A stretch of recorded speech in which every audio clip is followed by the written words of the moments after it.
Assalamualaikum warahmatullahi wabarakatuh. Selamat pagi semuanya.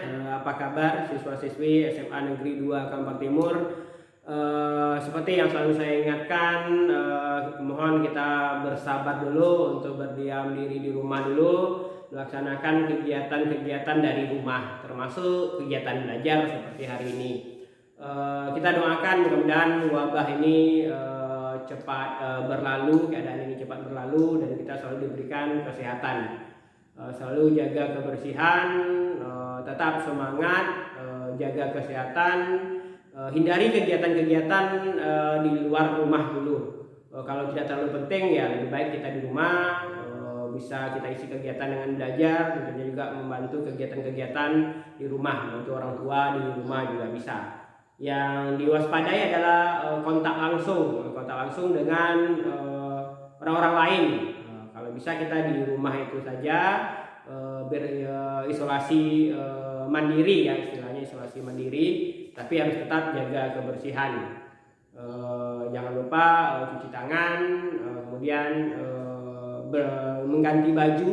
Kalau nanti sudah ada kegiatan di luar, penting misalnya ada beli pulsa atau ke warung sebentar, pulangnya cuci tangan yang bersih, jika perlu mandi, ganti baju, agar kalau seandainya ada virus di luar sana dia tidak tertular. Tapi yang lebih aman jangan keluyuran lah, jangan keluar kalau hal-hal tidak terlalu penting. Misi pulsa juga bisa dengan dari rumah kan gitu, nggak mesti harus keluar.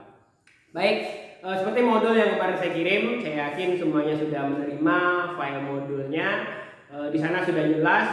Kita bahas kemarin di modul itu larutan penyangga atau buffer yang minggu-minggu sebelumnya sudah sempat kita singgung juga di kelas. Di sana dijelaskan, pertama kita mulai dulu lah, atau kita ulang lagi lah, apa itu larutan penyangga. Larutan penyangga adalah larutan yang dapat mempertahankan pH. Penyangga, dia pH-nya tidak berubah ketika ditambahkan asam, ditambahkan basa, tentunya dengan jumlah yang sedikit. Kalau seandainya ada beberapa data, manakah di bawah ini yang merupakan larutan penyangga atau buffer yang pH-nya tidak berubah atau berubahnya sangat sedikit, misalnya 0, sekian. Mula-mula pH-nya 6, ketika ditambahkan asam jadi 5,8, ketika ditambahkan sulfit basa jadi 6,2. Tetap ada turun, tetap naik, tapi sangat sedikit perubahannya. Itu yang merupakan larutan penyangga. Bagaimana larutan penyangga itu kok bisa mempertahankan pH? Nanti kita bahas. Kita lihat dulu komponennya. Ada dua macam larutan penyangga, yang bersifat asam dan bersifat basa. Pertama, larutan penyangga yang bersifat asam. Nah, terbentuk atau terdiri komponennya dari asam lemak tambah garamnya atau basa konjugasinya. Apa maksudnya? Nah, kita contohkan biar mudah. Asam lemak, contoh asam lemak yang umum ini CH3COOH, ya, asam lemak.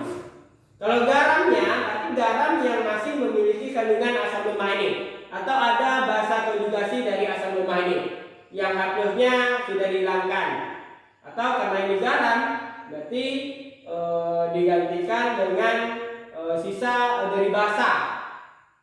Misalnya seperti ini, contohnya garamnya CH3COONA. Ini kan garam. Karena nggak ada H+, nggak ada OH-. Ini bisa saja dari NaOH. Jadi ini contoh larutan penyangga, komponen larutan penyangga. Berapapun volume, konsentrasinya atau molnya, ini tetap akan membentuk komponen larutan penyangga. Selain dari ini nggak perlu kita reaksikan lagi karena komponennya sudah terlihat. Adanya asam lemak, adanya garam dari asam lemak tadi, atau ada basa konjugasi dari asam lemaknya.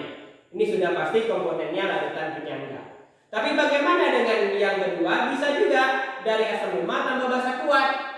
Pak, kemarin pada saat kita belajar garam itu katanya menghasilkan garam tambah air. Benar. Tapi kita cek apakah bisa menjadi penyangga atau tidak. Kita contohkan. CH3COOH ditambah basa kuat, contohnya NaOH. Garam yang dihasilkan CH3COONA tambah H2O. Kalaulah larutan ini tepat habis bereaksi, maka tidak mungkin menghasilkan larutan penyangga. karena yang terbentuk hanya ada garam dan air. Maka garam ini kita selesaikan atau kita bisa menghitung pH garam dari rumus hidrolisis garam. Garam yang terbentuk dari asam lemah dan basa kuat. Kemarin sudah kita bahas. Tetapi kalau seandainya konsentrasinya berbeda, jumlah mol zat ini berbeda, bukan konsentrasi saja ya, tapi mol zatnya berbeda. Misalnya asam lemahnya kebanyakan, asam lemahnya banyak, basanya sedikit. Tentunya basanya habis. Nah, kalau ini bersisa, sementara dalam reaksi ini habis, tentunya garamnya terbentuk, air juga terbentuk. Berarti dalam larutan akan ada sisa dari asam lemah, akan ada garam yang terbentuk, dia bergabung. Kembali lagi ke komponen ini. Ada asam lemah, ada garam. Basa tidak ada karena sudah habis. Maka ini juga bisa menghasilkan larutan penyangga. Maka kita lihat nanti berapa volume asam lemahnya, berapa konsentrasi asam lemahnya. Kita lihat lagi basanya, berapa volume basa, berapa konsentrasi basa. Kita lihat molnya, kalau molnya sama bereaksi habis dua-duanya, terbentuk garam dan air, bukan larutan penyangga.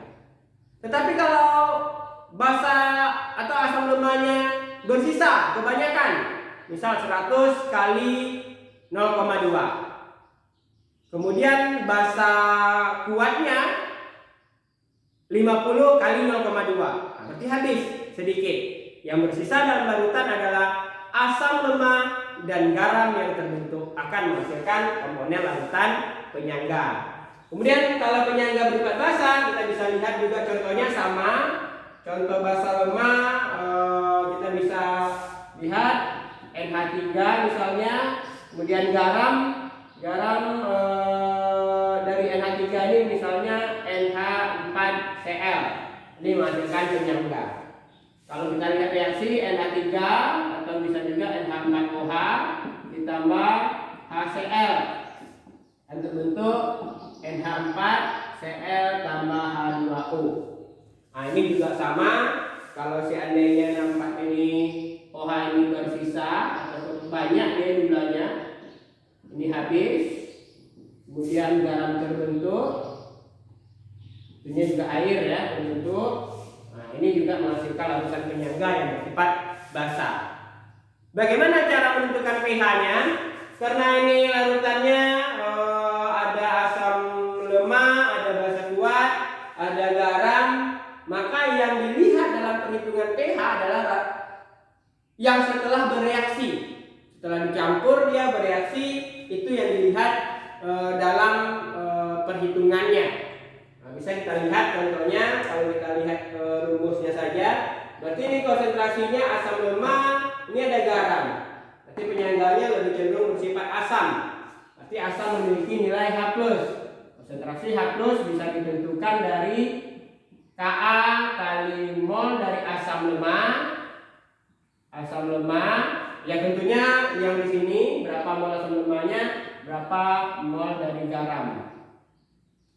Di modul juga ada bagaimana rumus ini diambil, mengapa kok mol, mengapa enggak konsentrasi, karena volumenya sama. Ini sama caranya.